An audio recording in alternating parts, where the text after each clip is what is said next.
Chanson, si ma mémoire est bonne, une scène. Oui. Il y a aussi une correction sur l'horaire des conférences à pied. Le 17 mai, il n'y a pas de conférence. Le 19. Le 19 mai, excusez, et le 30 juin, étant donné que les gens qui font partie, c'est les ça.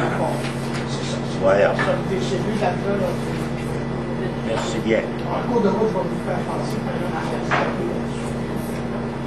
Nous commençons donc notre 5e année, j'en profite pour le souligner, et cette année sera un peu particulière en ce sens que nous allons davantage insister sur l'histoire internationale. Donc chaque lundi, nous rencontrerons ici au Café Olala, à la sortie du métro Beaubien, et nous allons donc nous inspirer de ce qui s'est passé un peu partout à travers le monde, en tentant d'aller puiser des leçons qui pourraient être utiles dans le combat québécois.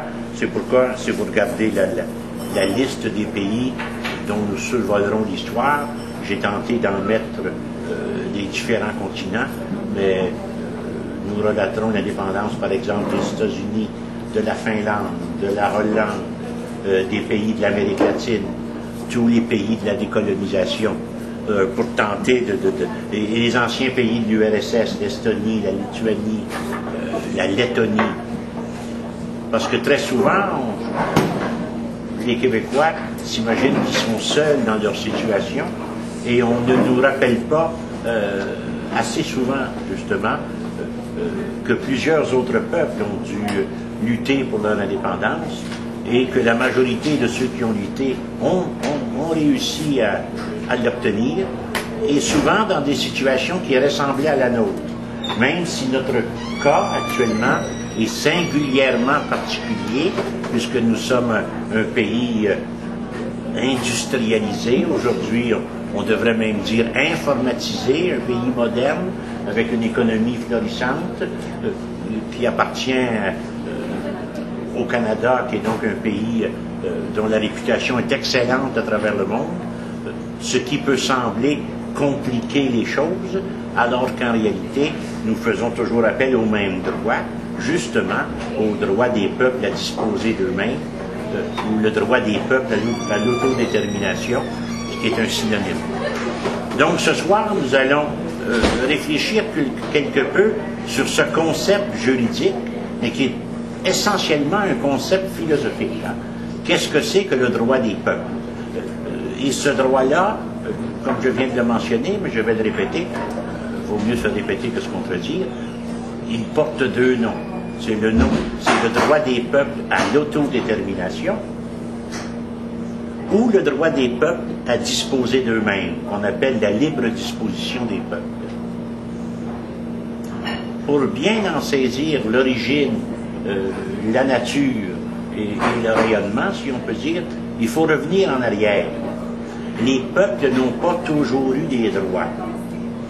C'est-à-dire que formellement c'est synonyme de juridiquement, là, ce droit-là n'existe au niveau international que depuis la Société des Nations après la guerre de 1918, et en réalité, il a été intégré à la Charte de l'ONU en 1946. C'est donc relativement récent comme droit. Ça ne veut pas dire que des peuples auparavant ne l'ont pas utilisé, ne se sont pas appuyés sur ce concept-là, mais il ne fait partie du droit international que depuis moins de 100 ans. L'origine historique, on peut dire qu'il vient de l'indépendance des États-Unis. Si on regarde la déclaration américaine, c'est « We, the people of the United States ». Nous, le peuple des États-Unis. À quoi ça fait référence? Le peuple, à cette époque-là, s'oppose au roi. D'ailleurs, le thème même de souveraineté, parce que ce droit à l'autodétermination est synonyme de la souveraineté des peuples, dans le mot même de souveraineté, toute l'histoire du concept est contenue. C'est-à-dire, nous parlons de souveraineté parce que ça vient du souverain, ça vient des rois. Donc, depuis toujours, si on peut dire, les rois, les monarques, les empereurs, les archiducs, si vous voulez, étaient en possession de droits souverains ou de droits régaliens, c'est synonyme, régal veut dire roi, donc de droits souverains, de droits régaliens, et ce sont les monarques qui possédaient entièrement la souveraineté. Les révolutionnaires, au siècle des Lumières, qu'est-ce que c'est le siècle des Lumières? C'est le 18e siècle. On appelle ce siècle le siècle des Lumières, en allemand l'Aufklärung, et les Lumières veulent dire les Lumières de la raison. C'est au 18e siècle que s'est articulée une pensée en opposition aux monarques. Pour dire, c'est pour ça que quand en France, dans la Déclaration des droits de l'homme, on va parler de la souveraineté du peuple. C'est-à-dire qu'on a voulu donner au peuple le droit que possédait le souverain. Transférer la souveraineté du monarque au peuple. Et ce droit-là apparaît une première fois chez les philosophes des Lumières. Voltaire, Rousseau, John Locke en Angleterre, et les Américains qui vont reprendre ça. C'est une idée qui aurait été très développée chez les francs-maçons. Il est impossible de comprendre l'histoire de la Révolution américaine et l'histoire de la Révolution française sans connaître l'histoire des francs-maçons.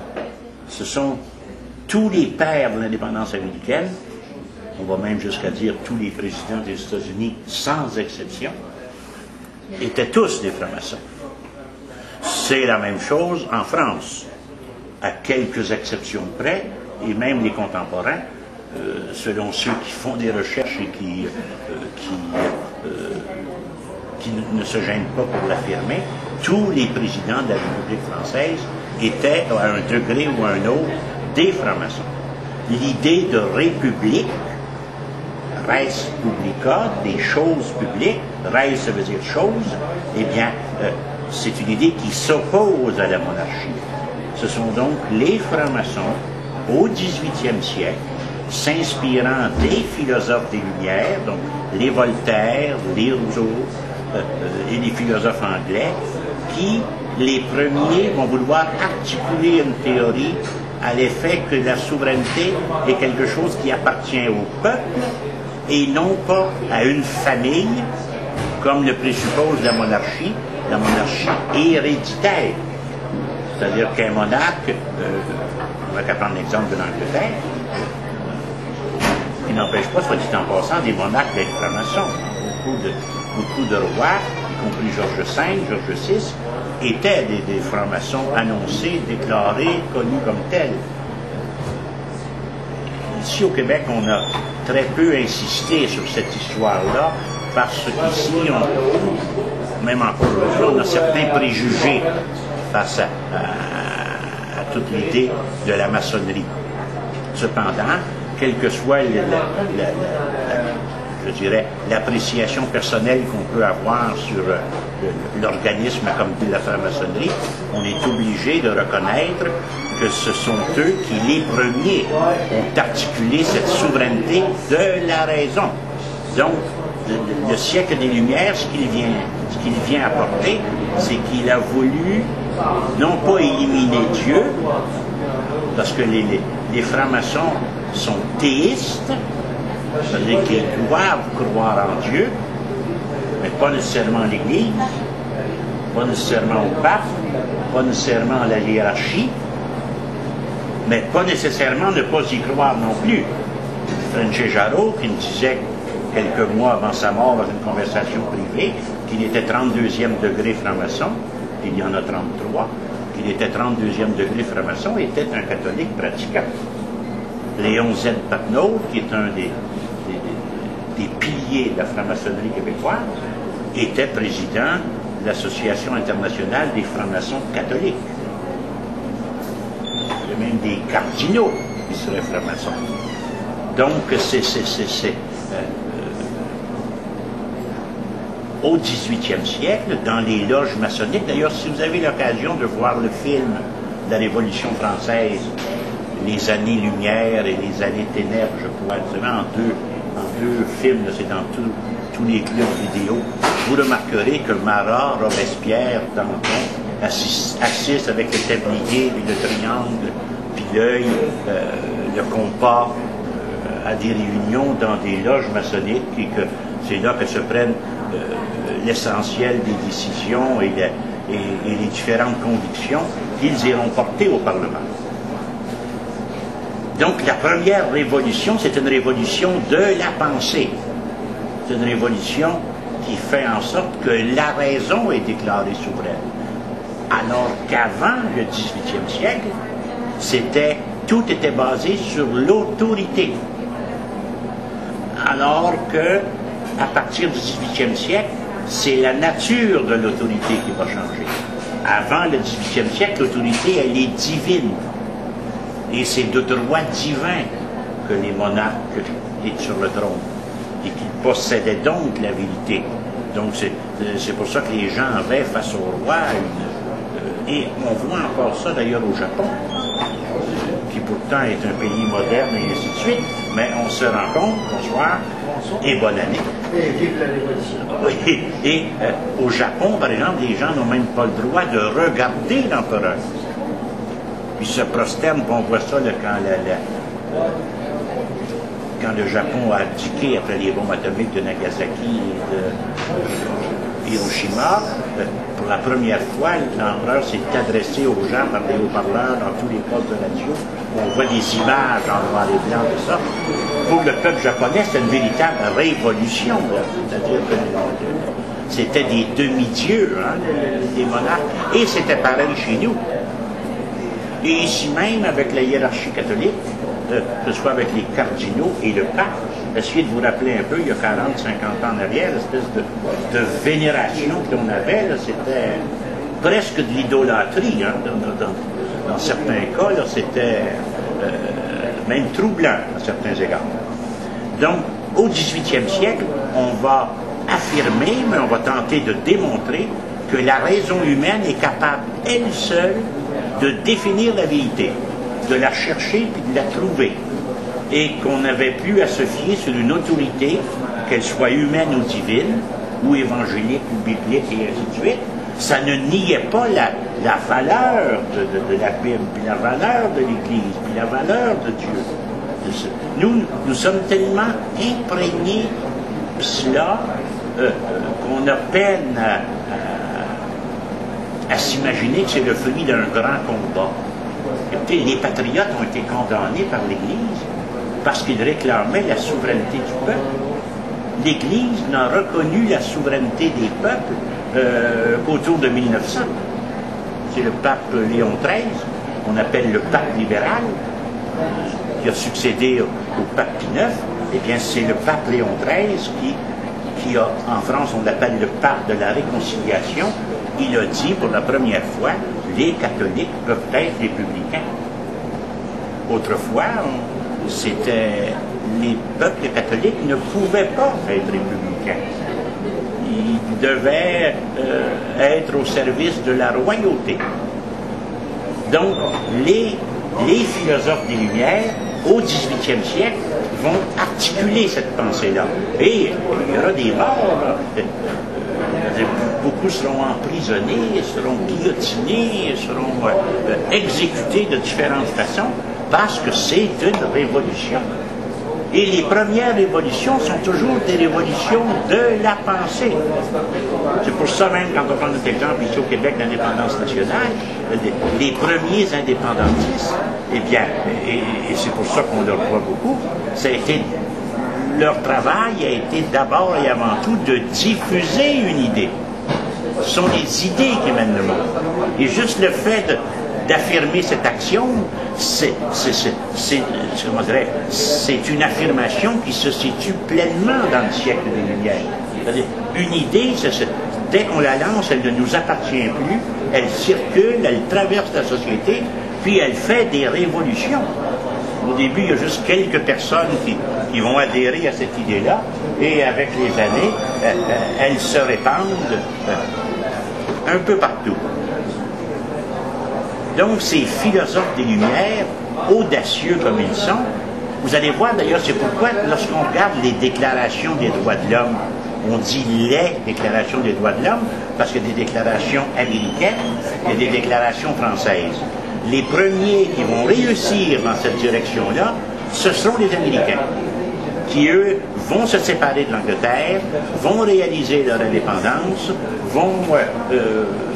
Benjamin Franklin, qui va être à Paris, l'ambassadeur des États-Unis pendant longtemps, et qui va se rallier, y compris la monarchie française. Il n'y aurait pas eu d'indépendance américaine sans le soutien de la France. On va voir ça la semaine prochaine dans le détail, comment c'est fait l'indépendance des États-Unis. La Statue de la Liberté, c'est pas pour rien que c'est à New York, c'est la France qui a offert ça aux États-Unis. Elle a été réalisée par M. Eiffel, le même qui a fait la Tour Eiffel. C'est un monument gigantesque. Il y en a une réplique à Paris. Jamais vous allez à Paris, là, il y a sous un des ponts de Paris, il y a une petite réplique, mais petite. Oui, la réplique de celle de New York est installée sous un des ponts de Paris. Là, on le voit très bien quand on fait un tour en bateau-mouche. Je ne me souviens pas du nom du pont. Je vais référer, je vous le dirai. Il y avait une centaine, je pense, de ponts de Paris. Le plus vieux, c'est le pont Neuf. C'est facile à retenir. Le pont Neuf, c'est le plus vieux pont de Paris. C'est le plus près là, de Saint-Germain-des-Prés, près de Notre-Dame. Mais je vous le dirai quel pont. Toujours est-il que si les États-Unis ont réalisé leur indépendance, c'est grâce au soutien de la France. Et en France, à ce moment-là, tout ce qui était anglais était très populaire. Nous, du Québec, nous devons particulièrement nous intéresser à ça. C'est pour ça qu'on a été abandonné, en quelque sorte. Hein? Le roi d'Angleterre était très apprécié. On disait que l'Angleterre, c'est un pays de liberté, beaucoup plus qu'à la France. Et Voltaire, quand il dit quelques arpents de neige, en parlant du Canada, ou faux comme des micas du Canada, il y avait en France une anglophilie très, très généralisée. Tout ce qui venait d'Angleterre était mieux vu que ce qui était français. Et donc, et ce sont les philosophes anglais qui, les premiers, vont articuler une pensée révolutionnaire. Parce que même on oublie souvent d'enchaîner quand on dit les Français ont été régicides, c'est-à-dire qu'ils ont tué un roi. Les premiers à tuer un roi, c'est les Anglais. Deux siècles avant, ils ont des barons, la révolution des barons, en tout cas, nous y reviendrons. Donc, révolution de la pensée, déclaration des droits de l'homme, et lorsqu'on regarde les déclarations des droits de l'homme, les droits qui sont dedans et que nous répétons aujourd'hui n'ont presque plus de sens. On a vu même les accommodements raisonnables, le débat récemment, c'était presque le contraire de ce que contiennent les droits de l'homme, la liberté de religion, la liberté de penser, la liberté de presse, la liberté d'idées philosophiques ou religieuses. Si c'était si important pour les auteurs des déclarations des droits de l'homme, c'est parce que ces droits-là étaient brimés, ce qui aujourd'hui est moins le cas. Aujourd'hui, on a réussi à manipuler les libertés des gens.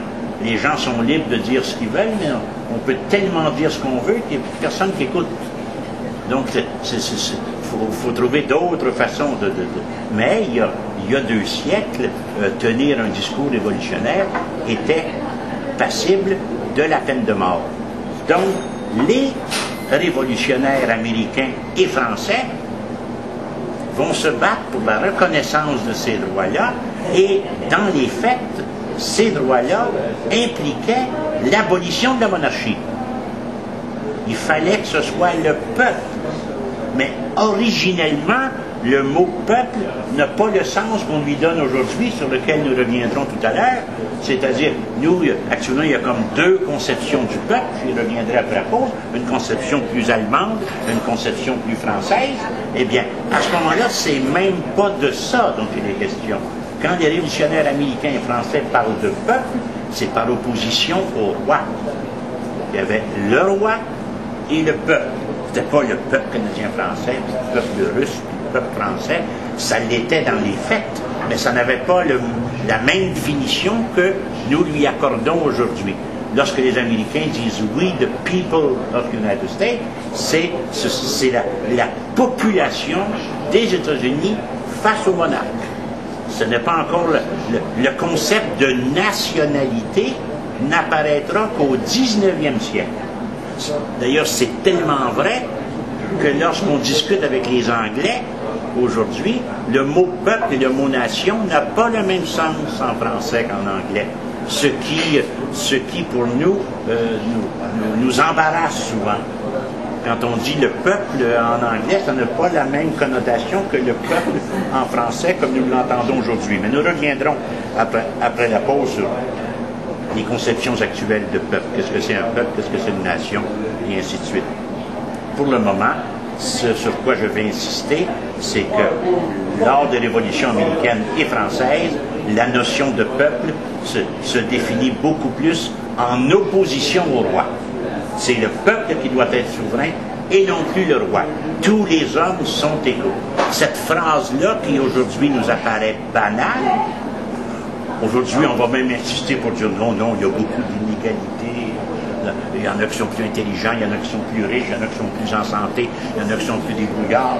Donc c'est pas vrai que tout le monde est égaux. Il ne faut jamais oublier que pour les révolutionnaires qui n'étaient pas des imbéciles, les inégalités que l'on peut percevoir, ça n'a rien à voir avec l'égalité dont eux parlaient. Eux, c'est l'égalité juridique. Nous sommes tous égaux en droit. Et la notion qui est la leur, ils vont parler de droit naturel. C'est-à-dire que des droits qui sont inhérents à la nature humaine. Ça fait partie de la nature humaine. Aujourd'hui, nous avons beaucoup discuté cela. Allez dire à Nelson Mandela, qui était 40 ans en prison, qu'il avait le droit à la liberté. Qu'est-ce que c'est un droit? Pour les révolutionnaires, ces droits-là, c'était une reconnaissance juridique. Pour eux, il était important que ce soit inscrit dans des textes qu'on va appeler des chartes. Une charte, c'est plus qu'une loi.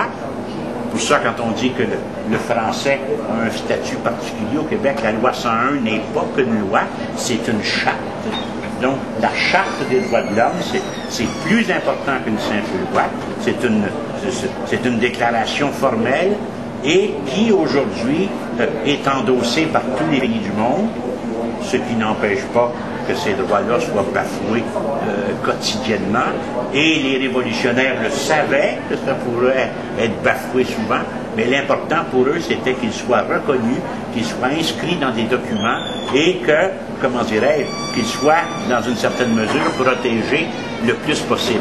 Donc, ces révolutionnaires-là n'étaient pas des communistes, si on veut se mettre dans la perspective d'aujourd'hui. C'était des libéraux, des vrais libéraux, comme les patriotes. C'était des libéraux. Et dans le mot libéral, il y a le mot liberté. Donc, ce qui est à la base des révolutions américaines et françaises, et les patriotes de 37-38 qui s'inspirent d'ailleurs de la révolution américaine à 100%. Louis-Joseph Papineau, jusqu'à sa mort, souhaitera une annexion aux États-Unis. Il faut se mettre dans la perspective de l'époque. Ce ne sont pas les États-Unis de George Bush, ce ne sont pas les États-Unis de l'Irak. Ce sont les États-Unis qui, à ce moment-là, sont une république.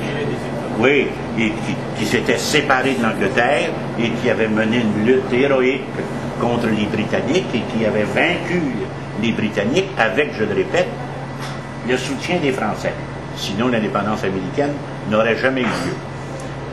Pour ça qu'il y a toujours entre la France et les États-Unis, malgré les chicanes qu'on a vues au sujet de l'Irak, il y a toujours une complicité très, très particulière entre ces deux républiques, si on peut dire, parce qu'elles sont nées de la même façon. Est-ce que c'est de là que vient la Statue de la Liberté? Oui, ça j'expliquais tout à l'heure. Oui, je ne vais pas savoir que tu n'es pas là. Mais tout à fait. C'est pour ça qu'ils ont offert ça, parce que les deux se battaient, si on peut dire, pour les mêmes convictions.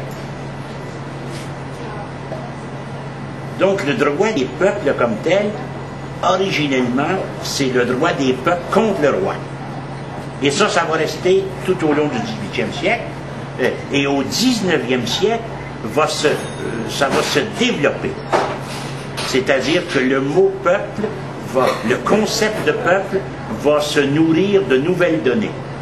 Je vous l'ai dit, à l'époque de la Révolution américaine et de la Révolution française, la nationalité n'existe pas. Si le 18e siècle a été le siècle des Lumières, le 19e siècle sera le siècle qu'on appelle du réveil des nationalités. Avant les nationalités, il y avait les royaumes. Ensuite, il y a eu des républiques à la fin du XVIIIe siècle, mais il y avait des royaumes, mais il n'y avait pas de nationalité française, il n'y avait pas de nationalité anglaise. Le concept de nationalité, lui, n'apparaîtra qu'au 19e siècle. Avant ça, il y a des populations. D'ailleurs, en France, lors de la Révolution française de 1789, il doit se parler 300-400 langues différentes. La plupart du temps, incompréhensibles, les gens ne se comprennent pas. On parle hollandais, qu'on appelle le flamand, à Lille, à Roubaix et dans le nord. En Provence, on parle le provençal, et dans les Pyrénées, on va parler des dialectes qu'on va appeler espagnols, pour bien se comprendre. En Espagne, je parle peut-être 250 langues. Donc, il n'y a pas de nationalité. C'est la Révolution, c'est la République qui va amener cette notion-là.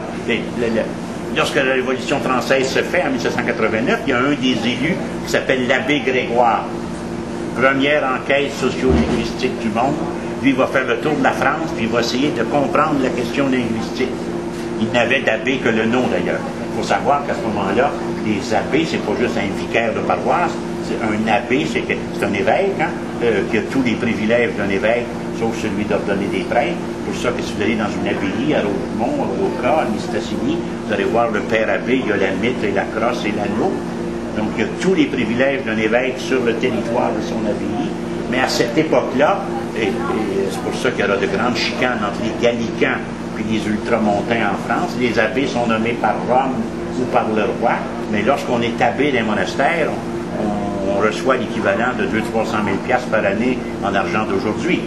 Puis il y a des abbés qui n'ont peut-être mis le pied dans l'abbaye qu'une fois dans leur vie, et qui vont y retourner pour être enterrés, et qui n'iront jamais. Il y auront des prieurs, des assistants, qui vont administrer l'abbaye pour eux. Cette délégation de personnes, à la guerre, c'était pareil. Hein? Si votre nom était tiré pour faire la guerre, eh bien, vous pouviez engager quelqu'un de la classe paysanne pour aller faire la guerre pour vous. Toutes des notions auxquelles nous ne sommes pas habitués. Il n'y a pas de classe ici. C'est seulement en Europe qu'on découvre ce que ça veut dire, les classes. Vous savez, aujourd'hui, je pense que c'est terminé. Là. La dernière fois que je suis allé à Paris, il y a 5 ans, il me semble que j'ai remarqué qu'il n'y avait plus de première classe dans le métro. J'ai connu l'époque où il y avait 2 classes dans le métro. Des métros de première classe rouge, des sièges en velours, et ainsi de suite, puis des métros de 2e classe beaucoup plus ordinaires. Donc il y a des classes partout là-bas. Et c'est pourquoi on va lutter beaucoup pour l'abolition des classes. Ça va faire partie des revendications révolutionnaires, ça, que d'abolir les classes. Au cœur de la revendication des révolutionnaires, il y a justement d'enlever tout ce qui est octroyé à la naissance, pour que chacun gagne ses galons, chacun gagne son mérite, tout sauf les héritages, naturellement. Donc, l'abbé Grégoire est envoyé par le Parlement français, qu'on appelle l'Assemblée nationale, et il fait le tour de toute la France pour étudier la question linguistique. Puis il revient, puis il fait un rapport au Parlement, puis il dit, écoutez, il y a un problème en France, personne ne connaît le français. Le français ne se parle pas. Et là, c'est la République, un des premiers objectifs de la République sera d'enseigner le français, et ça va prendre 130 ans. Là, on est pressé toujours, moi je suis pressé, mais on est pressé, on se fait juste 45, 48, 52%, dire oui, pourquoi on n'est pas 100%, ça fait 40 ans qu'on explique une évidence, une élémentaire évidence, que la liberté c'est mieux que l'asservissement. On trouve ça, 40 ans, on trouve ça long. Moi, le premier, c'est rien, 40 ans, la vie d'un peuple. Si nous réussissions ça, là, Ce serait, si on réussissait cela avant 2015 ou avant 2020, nous aurions presque un record olympique dans l'histoire de l'indépendance des peuples. C'est beaucoup plus long que ça. On n'a qu'à nous regarder nous-mêmes. Sommes-nous le plus militant parmi nous? Est-il entièrement décolonisé? Il suffit de lire le portrait du colonisé de Memmi pour voir qu'on est tous d'une façon ou d'une autre colonisés, j'ai envie de dire, jusqu'à l'os. Donc, l'abbé Grégoire revient, puis il dit, il y a un problème en France, le français ne se parle pas. Le français, c'était jusqu'à la Première Grande Guerre, jusqu'à la fin de la Première Grande Guerre, la langue de la noblesse, la langue de l'Église, de la hiérarchie ecclésiastique, la langue des tribunaux, puis la langue des fonctionnaires. Mais le peuple ne connaissait pas le français. Il faudra l'enseigner pendant 130 ans avant que le peuple parle le français. C'est pour ça que l'on dit toujours, à juste titre, et ça même ici, c'est récent, c'est pas moi qui ai trouvé ça, c'est le premier que j'ai entendu dire, moi c'est Michel Brunet, puis même pas dans un livre, il était venu pour la Société Saint-Jean-Baptiste témoigner dans l'affaire des traîtres, en 1981, lorsque j'étais président, on avait qualifié de traîtres les députés libéraux qui avaient voté la nouvelle Constitution. Ça avait paru une page dans le Devoir. Nous avons été traînés en cours. Ça a duré jusqu'en 2003, si ma mémoire est bonne, 2004, 2003. Et en 2003, la Cour suprême nous a donné raison. Lors d'une étape de ce procès qui a duré plus de 20 ans, Michel Brunet est venu témoigner pour dire que de se qualifier de traître dans notre histoire, c'est courant. J'ai vu ça des centaines de fois. On a même dit Duplessis, heureusement il est célibataire, cette race de traître ne se reproduira pas. Ça, c'est pas nous qui avons dit ça, mais c'est dans l'histoire, puis il avait cité des dizaines d'exemples à cet effet-là. Et lors de son témoignage, le professeur Brunet avait justement indiqué que le Québec a parlé français plus de 2 siècles avant la France. Le Québec et ça explique d'ailleurs bien des choses, le Québec est historiquement plus français que la France.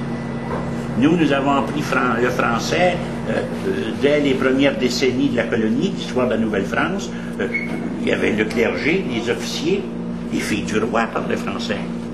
Les filles du roi, ce sont des orphelines qui étaient formées dans des orphelinats, dans des couvents, des filles instruites. Donc, elles parlaient français. Lorsqu'elles sont arrivées ici, elles ont transmis cette langue à leurs enfants. Et la Nouvelle-France a pris les mesures pour que le français s'enseigne dans les écoles, Marguerite Bourgeois, et ainsi de suite. Elles ont enseigné le français. Il le fallait, les gens ne se comprenaient pas, je vous le dis. Puis il n'y a pas de télévision, il n'y a pas d'Internet, il n'y a pas de journaux, il n'y a pas de radio, c'est une autre époque dont nous parlons. Ça veut dire qu'ils se parlaient une langue à Saint-Hyacinthe, par exemple, transposer Saint-Hyacinthe en France, puis à Drummondville, ils ne parlaient pas la même langue. Je n'ai pas juste dit les accents, je dis la langue. Ici, il y a différents accents. Les îles de la Madeleine, Québec, à Beauce, Montréal, l'Abitibi. Vous avez l'oreille attentive, même l'Outaouais, encore aujourd'hui, quoique, je répète, la télévision est venue bouleverser tout cela. Mais ici, il y avait des accents, les gens de Joliette ne parlaient pas comme les gens de Montréal, les J, par exemple, et ainsi de suite. Mais ça, on parlait la même langue. En France, c'était des langues différentes. Donc, il fallait absolument résoudre ce problème-là. Et ça, les rois ne se préoccupaient pas de ça. La République va s'en préoccuper. Nous allons prendre une petite pause. Il a fallu attendre en France et aux États-Unis que 50% plus 1 de la population soit d'accord pour que la France devienne une république ou que les États-Unis se détachent de l'Angleterre. Ce ne serait peut-être pas encore fait. Vous savez, il ne faut pas oublier parce que quelqu'un, pendant la pause, me signalait comment ça se fait que les indépendances se font, dans certains cas, rapidement. Il dit, vous venez de nous dire que ça peut prendre des siècles. Ben, c'est parce que nous avons choisi la voie démocratique. Si on avait fait un référendum auprès des femmes en 1940 pour savoir si elles voulaient le droit de vote, ce référendum-là aurait été perdu. Les études de sondage qui existaient déjà démontraient qu'une nette majorité de femmes s'opposaient au droit de vote des femmes. Donc, quand on choisit la voie démocratique, comment dirais-je, puis je comprends pourquoi on l'a choisi, cependant, c'est plus long. Je vous le dis, la Révolution française, elle n'aurait pas eu lieu si on avait demandé au peuple, êtes-vous d'accord pour que le roi perde ses privilèges et qu'on devienne une république? Les gens ne savaient même pas c'était quoi une république. Puis peut-être que 80% de la population était illettrée, mais c'est pas parce qu'on est illettré qu'on n'a pas de tête, là. Il faut quand même bien faire la part des choses. Il faut faire attention à ce que l'on dit, mais je veux simplement souligner que les révolutions, généralement, pour ne pas dire tout le temps, ne se font qu'avec 10, 15, 20% de la population, mais plus souvent 10 que 15. Et surtout ces révolutions-là, révolution américaine et révolution française, qui sont à la source du droit des peuples, ne l'oublions jamais, ce sont des révolutions qui ont été faites par des bourgeois. Quand on dit bourgeois, là, pour enlever la connotation péjorative qu'on a dans notre tête du 21e siècle, bourgeois, c'était une façon de dire non noble. C'était des gens qui n'étaient pas des marquis, qui n'étaient pas des comtes, qui n'étaient pas des ducs, mais qui étaient généralement des hommes d'affaires, on dirait aujourd'hui des professionnels, mais des hommes d'affaires, des francs-maçons, mais des hommes d'affaires. Donc la classe bourgeoise qui fait la révolution, qui voulait profiter des avantages de la chose publique, si on peut dire. Donc, oui, effectivement, nous, faire l'indépendance, c'est plus long parce qu'on a décidé, ou que nos dirigeants politiques ont décidé, et ça date de 1974, c'est donc récent, quand les indépendantistes ont commencé à s'organiser en 1957, en 1960, puis quand le Parti québécois a été créé en 1970, il n'était pas question de référendum. L'indépendance se faisait par une majorité de sièges. Nous sommes entrés dans la Confédération par une majorité de sièges, nous pouvons donc en sortir par une majorité de sièges. L'idée de référendum, c'est une idée qui est même contraire à notre régime politique, si on peut dire. Nous, notre régime politique, c'est un régime anglais. Et c'est Trudeau qui a mis cette idée-là dans la tête de René Lévesque en la soufflant à Claude Morin. C'est pas moi qui le dis, c'est M. Morin lui-même qui dit que les premiers qui ont parlé d'inscrire l'idée de référendum dans la Constitution du Parti québécois, dans les statuts du Parti québécois, ce sont les hauts fonctionnaires d'Ottawa qui ont dit que ça serait plus démocratique. M. Lévesque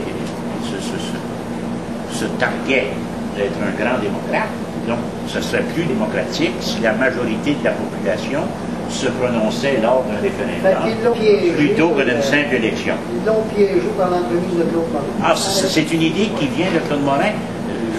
J'ai lu beaucoup de ses articles. Je n'ai hélas pas lu tous ses livres, donc si jamais vous voyez des livres de M. Morin, moi je serais bien intéressé à les avoir. Ça, je suis très intéressé parce que je n'ai pas eu le temps jusqu'à maintenant. Je me suis toujours dit qu'il doit y avoir beaucoup d'affaires là-dedans. Si on prend le temps de lire ça, de Claude Morin, il y en a écrit plusieurs, les premiers ministres, la traversée du Québec, et ainsi de suite, il va y avoir beaucoup de données là-dedans. Revenons au droit des peuples. Donc, le droit des peuples, les premiers qui vont l'invoquer sont les révolutionnaires américains, les révolutionnaires français. Ça, c'est au 18e siècle. Maintenant, il faut entrer dans le 19e siècle.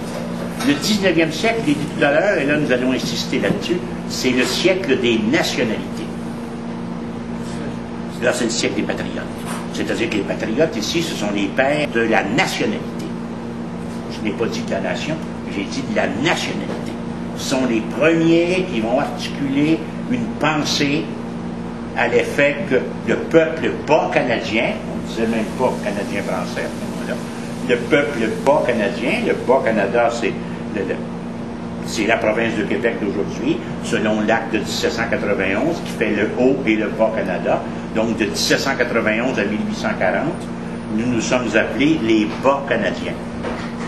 Et les premiers qui vont articuler une pensée typiquement bas-canadienne, merci bien, ce sont les patriotes. Et ce n'est pas un hasard. Le 19e siècle, c'est le siècle des nationalités. Quand je vous disais tout à l'heure qu'en Allemagne, par exemple, il se parlait 200 langues, en France, 3-4 ans, en Italie, la même chose, et en Espagne, la même chose, puis on va du côté de l'Est, les pays slaves, on va découvrir la même affaire. C'est tout récent, cette notion de langue liée à la nationalité. Il y a deux courants qui définissent c'est quoi la nation, donc c'est quoi un peuple. Il y a la tradition allemande. Et la tradition allemande, il faut se rappeler qu'en Allemagne, il y avait 300 États différents. Non seulement il y avait des langues différentes comme en France, il y avait des États différents. C'est assez difficile à concevoir, mais c'est 300 le nombre.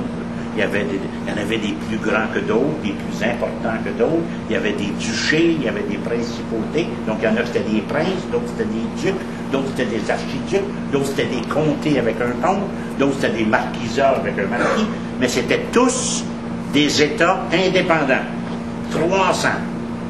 Et là va se développer un courant qu'on va appeler le courant pan-germanique, qui aura comme objectif d'unir tout cela pour faire un pays allemand. Le même mouvement va se produire en Italie. L'Italie avait 200 États différents, avec tous des chefs d'État pour chacun des petits endroits. C'est pour ça que même en France, qui n'avait pas la même situation, mais en France, un pays, c'est un village.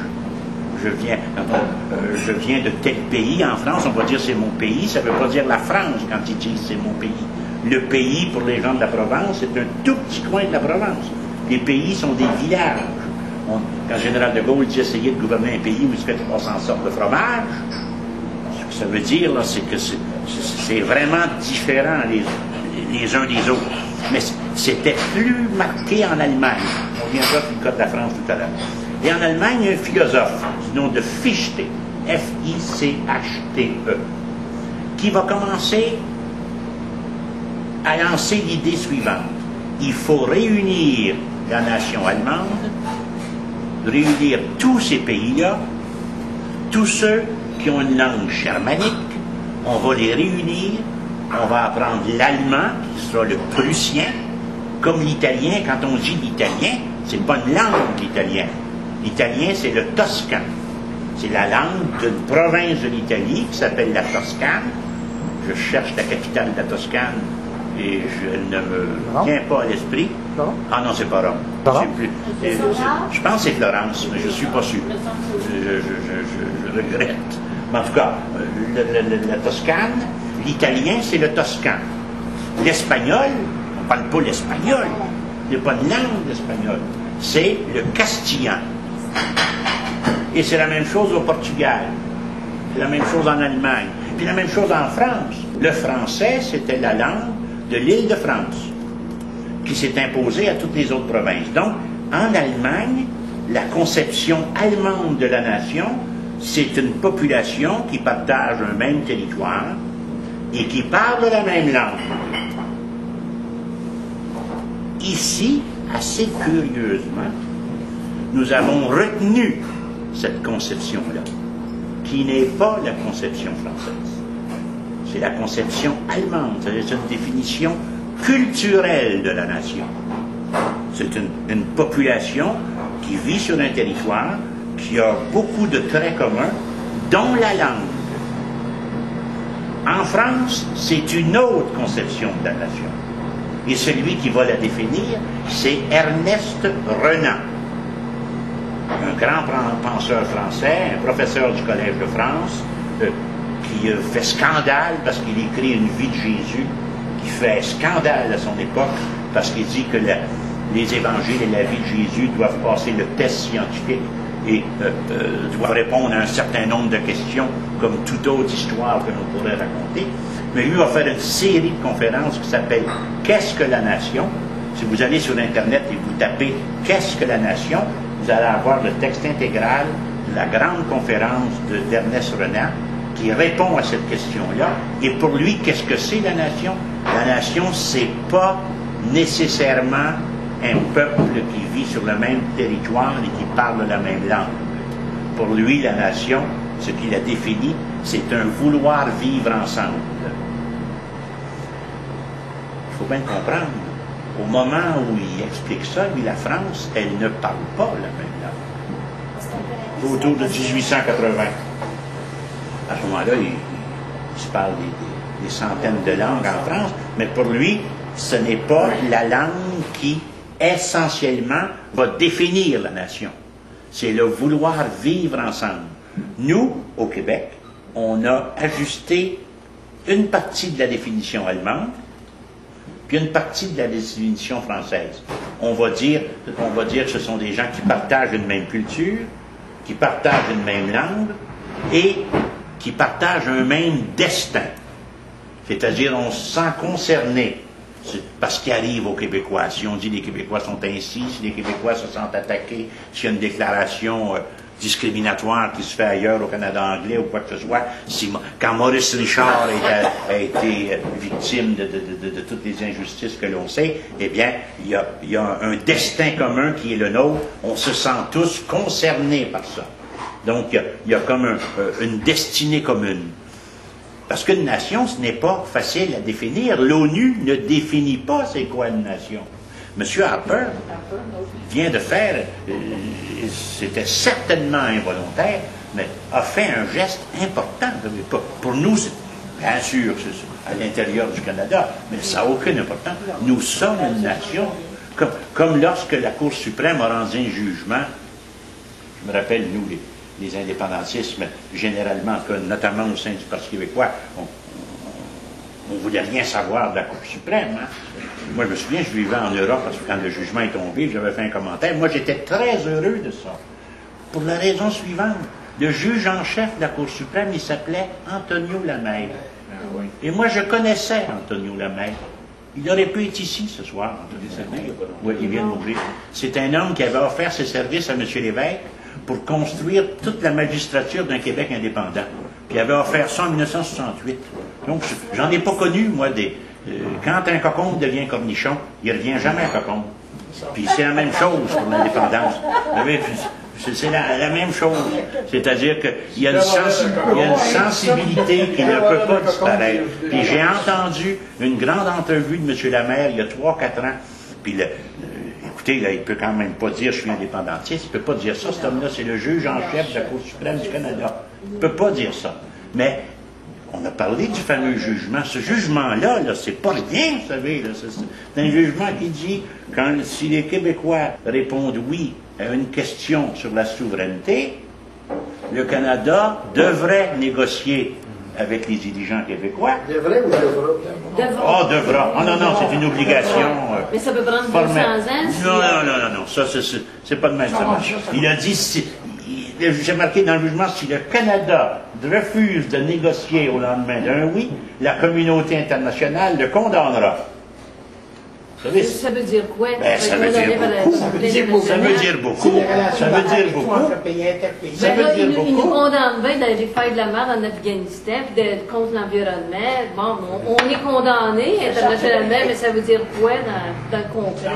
Non, pour nous, ça veut dire beaucoup. C'est-à-dire que quand le jour où le peuple dira majoritairement oui, puis qu'on ira partout à travers le monde avec le jugement de la Cour suprême et le résultat du référendum et la motion disant qu'on est une nation, les pays qui veulent bien nous reconnaître, là, ils vont nous reconnaître. Puis c'est la reconnaissance qui nous met au monde. C'est la reconnaissance, c'est pas nous. Parce que nous, on aurait beau voter à 100% pour l'indépendance, 102%. Et s'il n'y a pas un pays qui nous reconnaît, on n'existe pas. En connaissez-vous d'autres groupes qui nous reconnaissent? Une 60aine qui l'ont dit. Tous les pays de la francophonie. C'est la France qui mène ça de la francophonie. Tous les pays de francophonie, il y en a 57. Regardez ce qui est arrivé avec Ségolène quand Quand tu es venu au Québec, là, puis... Ah oui, c'est pas grave, ça. Tous les partis politiques français, tous les partis politiques, ils l'ont dit, tous les partis politiques français appuient l'indépendance du Québec. Tous les partis politiques français. Ça devient un automatisme. Non, mais écoutez, Jacinthe, tous les partis politiques français appuient l'indépendance du Québec. Tous. Absolument. Ah non, mais oui, mais c'est de la politique, ça. Si Dumont dit quelque chose, Mme Marois va être contre, puis si Léton dit quelque chose, M. Dumont va être contre, M. Duceppe va être contre, ça veut rien dire. Tous les partis politiques français reconnaissent non seulement le droit, mais appuient l'indépendance du Québec. Et M. Chirac, la veille du référendum de 95, il a dit, nous allons les reconnaître. Non, c'est pas pour rien qu'Ottawa est en froid avec Paris depuis 40 ans. Parce que ça fait partie de la diplomatie française que d'appuyer l'indépendance du Québec, et non seulement de la diplomatie française, de tous les pays de la francophonie. C'est des pays de la francophonie, là, quand la France lève la main, ils lèvent toute la main. Bon, mais qu'est-ce qu'on attend?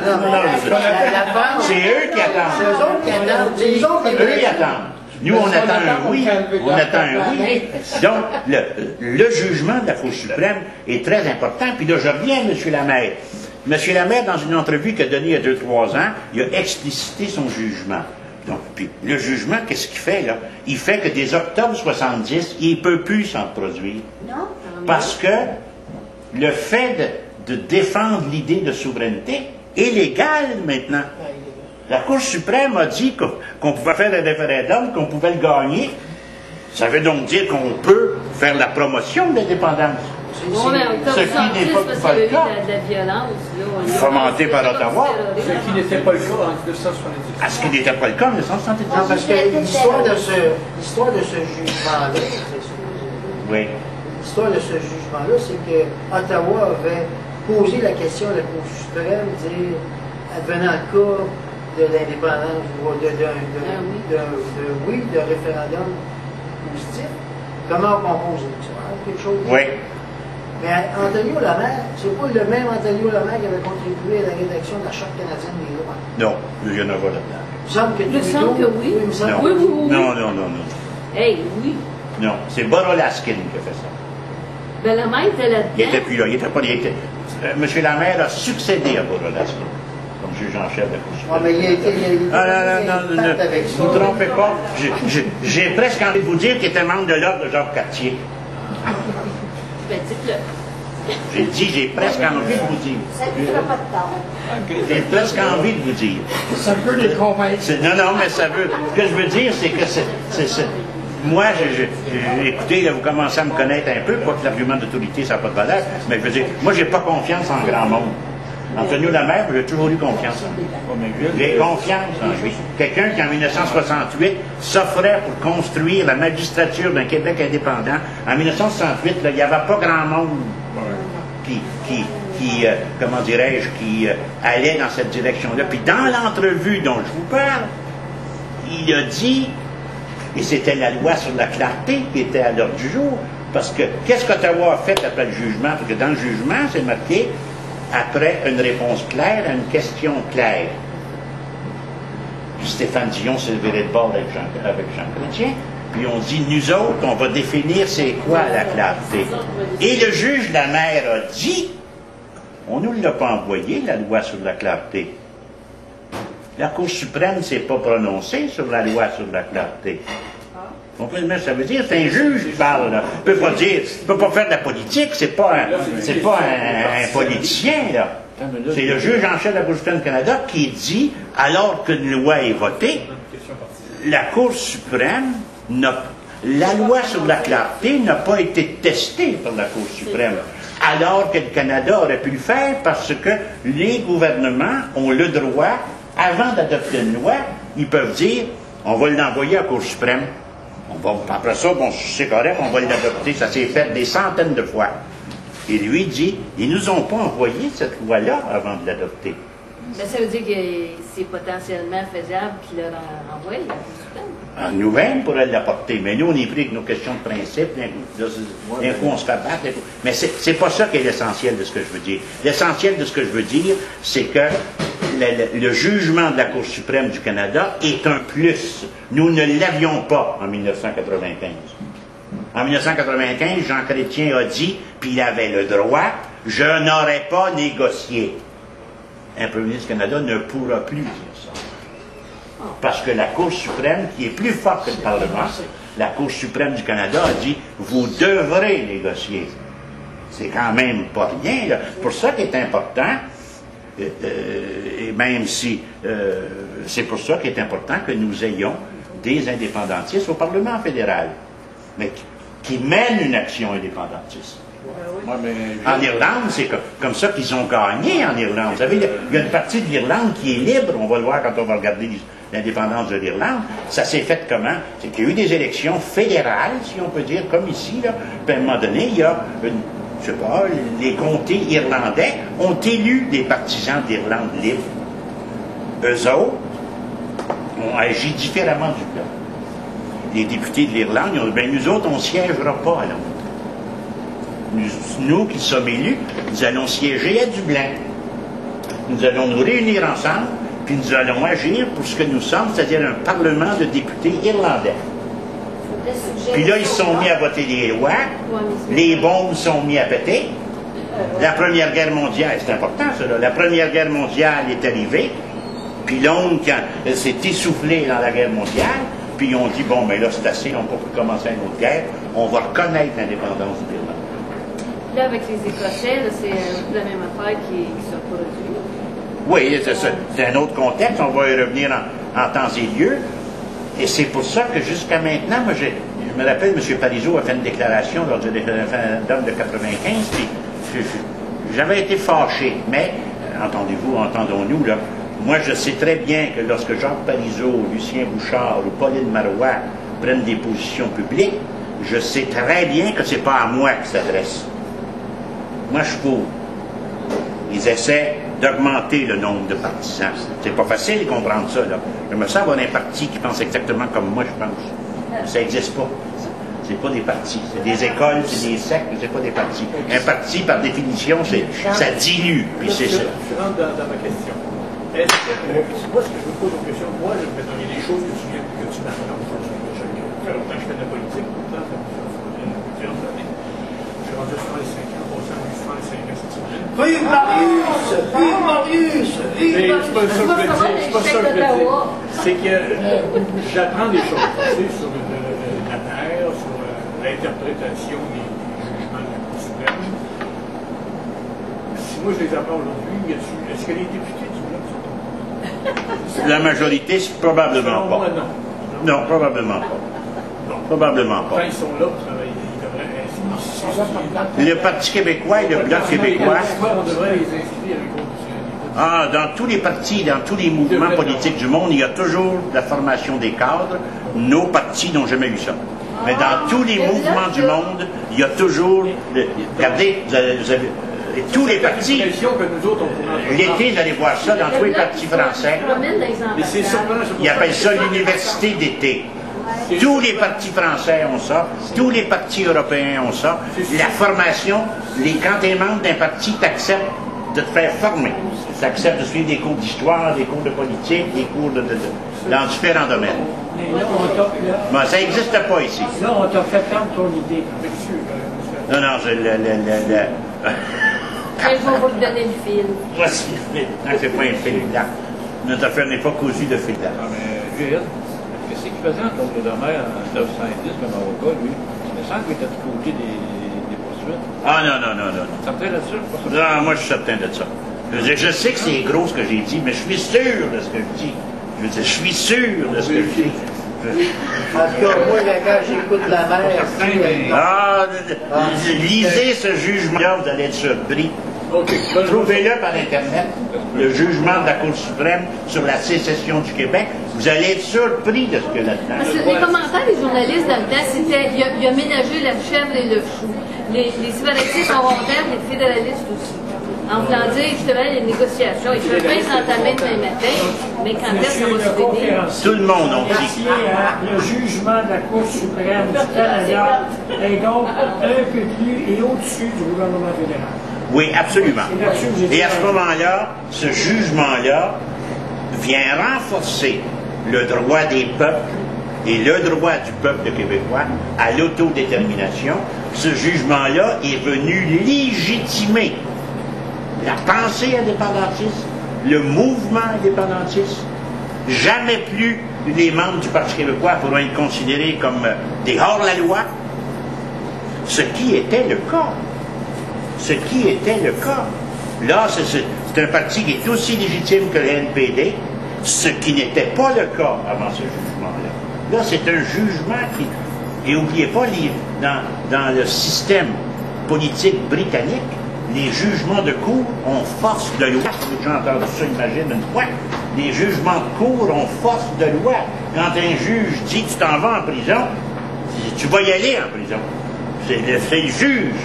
Ce qu'un juge dit, ça a force de loi. Le juge s'appuie sur les lois qui sont votées. Oui, mais il dépasse la loi. La loi est créée de deux façons. Par des votes au Parlement et par la jurisprudence. La jurisprudence crée du droit. Il enseigne ça dans le premier cours de droit dans toutes les universités du monde. La jurisprudence crée des droits. C'est-à-dire que si tu es reconnu coupable d'avoir arraché à la porte de ton voisin... Oui, c'est ça que je pensais. Pour le bénéfice... Je vais juste finir cette idée-là. Si tu es reconnu coupable d'avoir arraché la porte chez ton voisin, puis que ton avocat... C'est d'autres choses que d'être juridique. Il a fait des bonnes recherches de jurisprudence, puis il va dire qu'il y avait un jugement à Vancouver, en Angleterre, ou aux États-Unis, ou en Nouvelle-Zélande, ou en Australie, dans les cours de notre droit récent. Il y a un jugement de telle date qu'un gars qui a fait ça, il y avait une amende de 3 piastres. Bien, le juge, sur le banc, il est obligé de te donner 3 piastres. Pas 4. C'est pas comme la jurisprudence, ah oui, sûrement. Mais la jurisprudence a force de loi. Oui.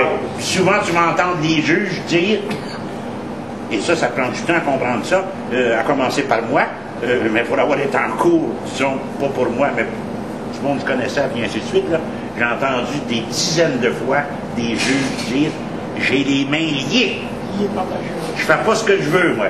J'ai les mains liées par la jurisprudence. C'est la jurisprudence. Donc, la jurisprudence canadienne, en termes du droit des peuples à disposer d'eux-mêmes, en ce qui concerne spécifiquement la question du Québec, le droit du peuple québécois est enrichi de ce jugement-là.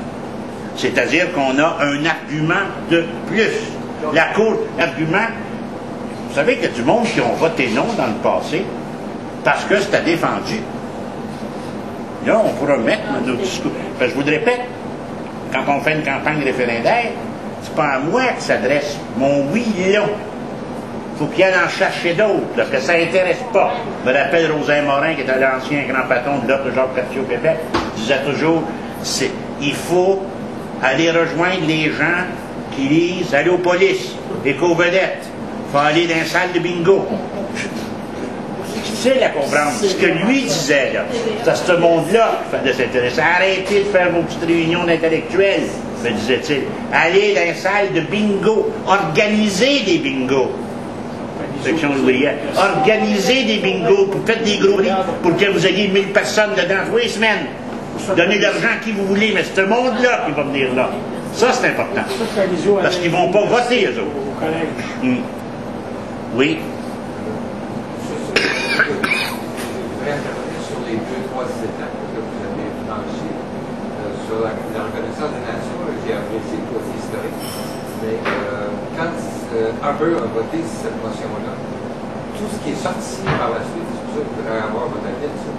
Quand il parle en anglais, quand il parle en français, ça ne rejoint pas. Donc c'est pour ça que j'ai dit, à date, moi j'en fais une lecture, c'est une reconnaissance théorique. Dans les faits, ne rejoint pas notre espace politique. Il parle à Ottawa, il dit que du côté de la frontière, il y a une nation là-bas que je reconnais. Et quand nous, on entend ces mots-là, on reçoit toute une interprétation différente. Donc, c'est pour ça que je voulais avoir une réaction là-dessus. comment on va dealer ça, ou, mais là, avec ce que je dis, c'est la Cour qui aura à trancher. La Cour tranchera, peut-être, mais ce qui sera important, posons l'hypothèse que 52% de la population répond oui demain matin. Bon, on aura exigé la carte d'identité, on aura éliminé le plus de télégraphes possible, on aura même réussi à ce que... Vous savez, l'ONU, quand elle a donné qu'elle a pris des décisions pour l'application du droit des peuples à disposer d'eux-mêmes, elle ne fait pas ça souvent, mais quand elle en a pris, il y a eu un référendum au Cameroun. Il n'y a pas partout des référendums. Il y a eu un référendum au Cameroun, puis quand l'ONU s'est prononcée sur qui pouvait voter, l'ONU a dit, pour voter sur un référendum sur l'indépendance, il faut être né dans le pays qui est consulté. Ça, c'est l'ONU qui dit ça. En 1956, là, ici, nous autres, c'est Claude Morin qui mène ici. Mettez dehors, tant que sa pensée est là, c'est lui qui mène. Il n'a pas besoin d'être là. On n'a pas ni un, alors qu'il y en a 10 autour encore. Puis quand il a tombé, je me rappelle d'un très haut personnage au bureau de M. Lévesque qui m'a dit, il y en a un bien plus haut que lui. Il n'y a pas grand monde plus haut. Je parle devant la caméra, là. Il y en a un bien plus haut que lui. C'est qui a dit ça? Ah, quelqu'un du bureau de M. Lévesque. Il t'a dit qu'il y en avait un bien plus haut. Ah, un plus haut, tout le monde, ça c'est épouvantable, plus haut. Il y en a un plus haut que Claude Morin. encore là, ce Ah, je ne sais pas. Je ne sais pas. Celui qui est au bureau de M. Lévesque. Ah non, mais Gilles, il est sans compte. Ça m'a pas nommé. Ça donne suite à ce que tu disais. Parce que, pour préciser à la fin, je me trompe-tu en disant que tous les partis politiques à Québec reconnaissent ce que tu as dit sur le droit des nations indépendantes? Absolument. Oui. Puis le droit d'autodétermination, le Parti libéral reconnaît ça aussi. Là. Ça, vous savez, le Parti conservateur reconnaît ça. Comment est-ce qu'il s'appelait, celui que personne n'aimait, l'ancien chef du Réforme, là? Manning reconnaissait ça. Lui il disait 50% plus 1, vous vous en irez. À 50% plus 1, vous vous en irez. Il a dit ça 100 fois, Manning. Oui. Et vite fait, là, parce qu'on parle de concept, là. Le fin finot à Harper, là, hein, il a reconnu le Québec, les Québécois comme une nation. Il a parlé des Québécois. Il n'a jamais dit les Canadiens français. Puis dans la Constitution canadienne, c'est pas reconnu que deux peuples fondateurs, et un des deux, c'est les Canadiens français. Fait qu'il est en train de diluer tout ça. Puis après ça, là, pour encore nous spinner et nous perdre bien comme il faut, là, il est allé en Australie dire le Canada a vu le jour en français. Alors là, à un moment donné, il faut qu'on se fasse éviter, qu'on dise, regarde, ça reconnaît quoi, là? Vous savez, moi, ce que je considère important là-dedans, je répète, 52% répondent oui demain matin. À partir de ce moment-là, le Canada n'a plus aucune importance. C'est dur, nous, décanadianiser la tête. À nous, les premiers, je le constate ce soir. Oubliez le Canada, si 52% répondent oui. Le Canada, il n'y a plus un mot à dire. C'est la communauté internationale, la Cour suprême est très claire. Lendemain d'un oui, c'est la communauté internationale. Il y a le droit des peuples en vertu de l'ONU. Comment ça se fait, par exemple, qu'on a tenu 2 référendums ici sans que l'ONU soit présente? Maintenant, c'est dans le programme du PQ. Puis je suis heureux de pouvoir dire, parce que pour faire de la politique, je suis pas assez vaillant, je suis pas assez vantard. La politique, il faut se mettre en avant. Moi, je ne suis pas vraiment mon genre. C'est moi qui ai parlé de ça le premier. En l'an 2000, j'avais déposé un mémoire à l'ONU pour dénoncer le vol de 95. Il s'appelle « Violation par le Canada des droits politiques des Québécois » qu'on peut retrouver sur Internet en inscrivant « Violation des droits politiques, violation par le Canada des droits politiques des Québécois ».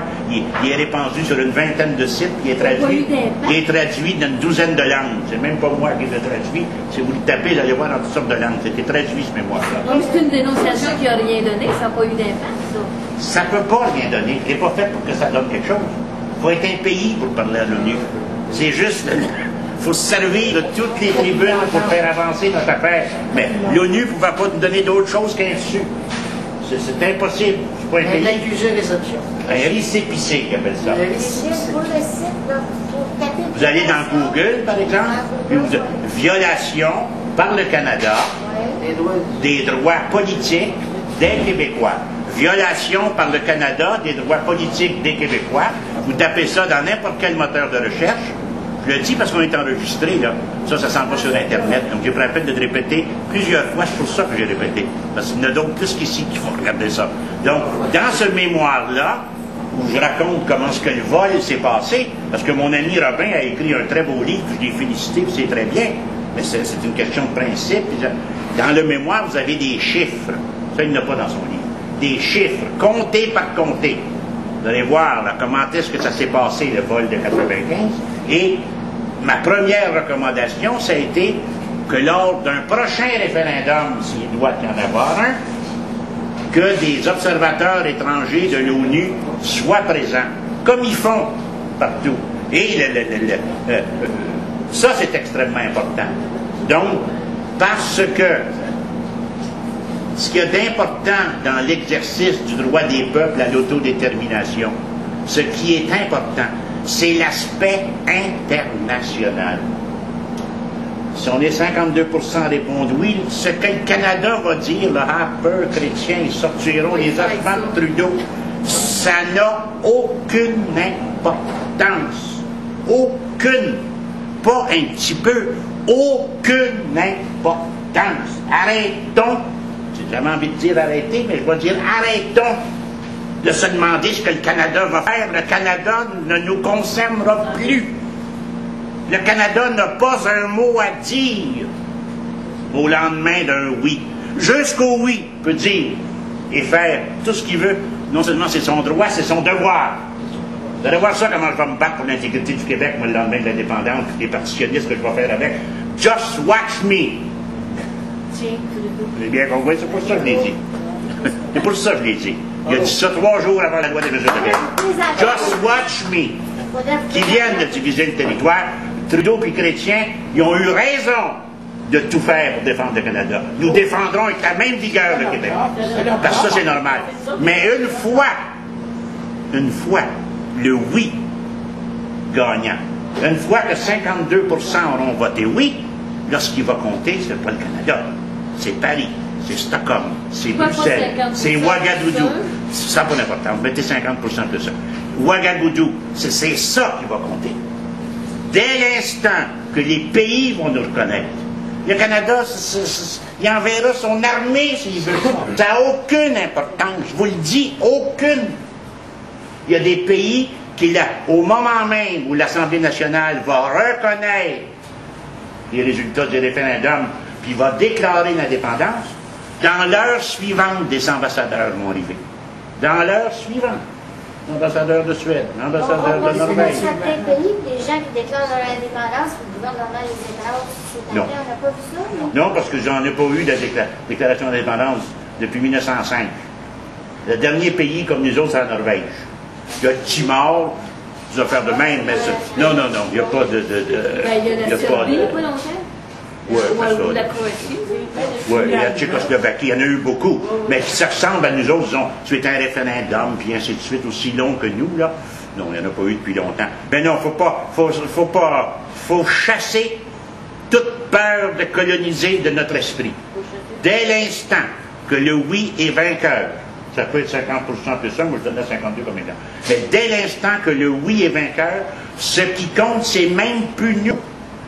C'est la communauté internationale qui entre en ligne de compte.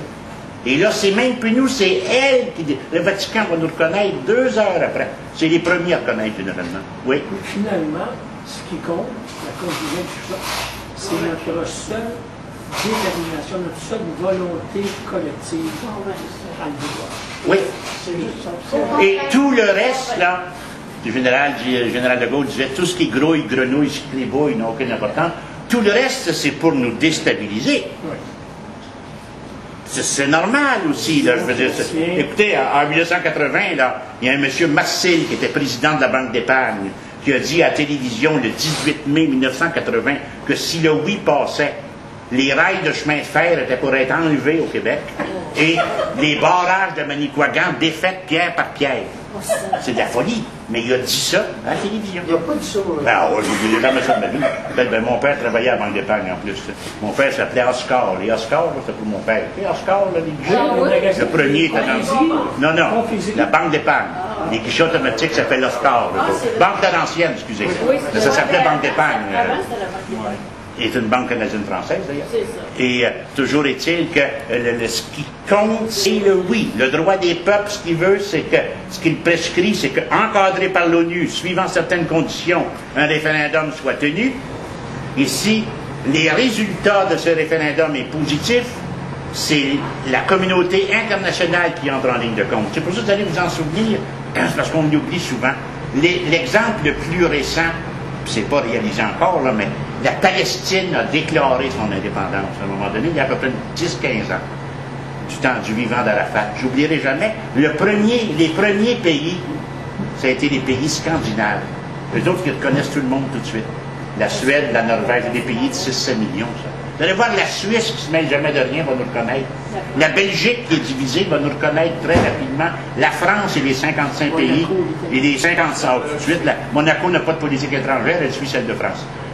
Ça a toujours été.